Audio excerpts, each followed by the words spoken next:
Well, hello, I'm Joe Spina, and this is the Joe Spina Show. I don't own a gun. I don't particularly like guns. But if a big bad bear is zeroing in on me, I want the biggest, baddest gun to go boom, boom on that big bad bear. And there's a whole array of instances that come to mind when a gun could come in handy. I'm hoping that no such instances occur, so I won't need a gun. Unfortunately, there are danger signs out there lurking that are forcing me to rethink whether I should get a gun. Meanwhile, there's a concerted effort, and it's aggressive, by many in government to restrict and ultimately to ban gun ownership. Now, government doesn't want you to have a gun or they want to restrict it.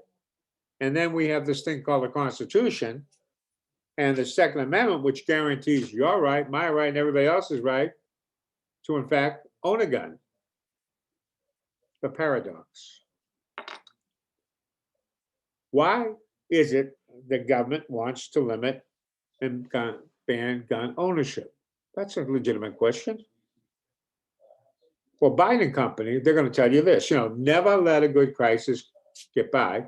And we've had two recently, currently Colorado, in which a cuckoo shot and killed 10 people. And another fellow with not too many screws working properly killed 8 people in Atlanta.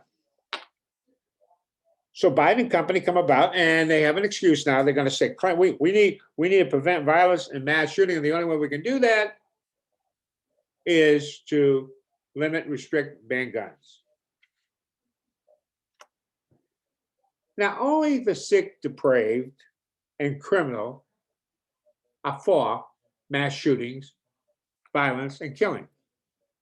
Now, founding fathers who were astute students of history well understood that the first order of business of every tyrant and every autocrat in history was to disarm their citizens. Because if your citizens are disarmed, they can't fight back against you. You have total control. In Rome, the word armory, that's where you put your arms. Before you could enter the city of Rome, you had to give up your weapons, namely swords, etc., and you put them in the armory so that when you went into Rome, it wasn't like the OK Corral. And by the way, in our Wild West, it was the same thing. When you went into Dodge City, you had to give up your guns so you couldn't go into the city.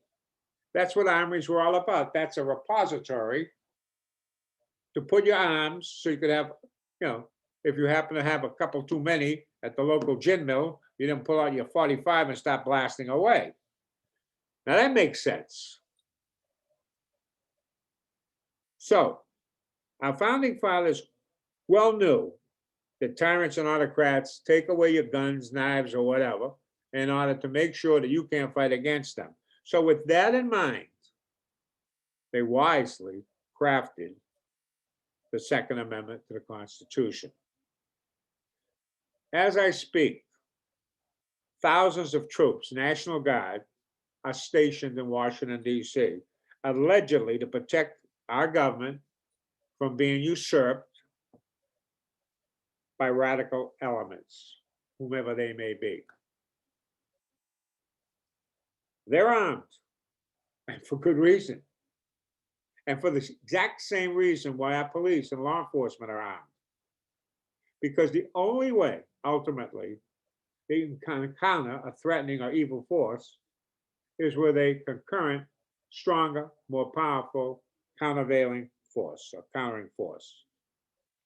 Yet, for the past year, lawlessness, violence, and destruction have ruled the day in many of our major cities. Gun control. Some of these cities have the greatest gun control laws you could ever, the strictest gun control laws, and the violence is off the charts. Including our capital, by the way, which is had its day. So you have Antifa, Black Lives Matter, And to balance it all off, right-wing extremists, whoever they are, the Proud Boys, I don't know. What do? They burn, they loot, they kill it with no repercussions.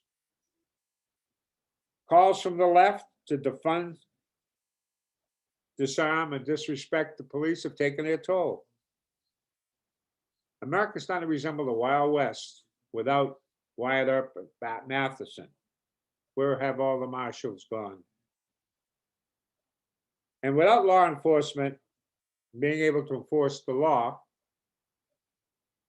owning a gun makes sense.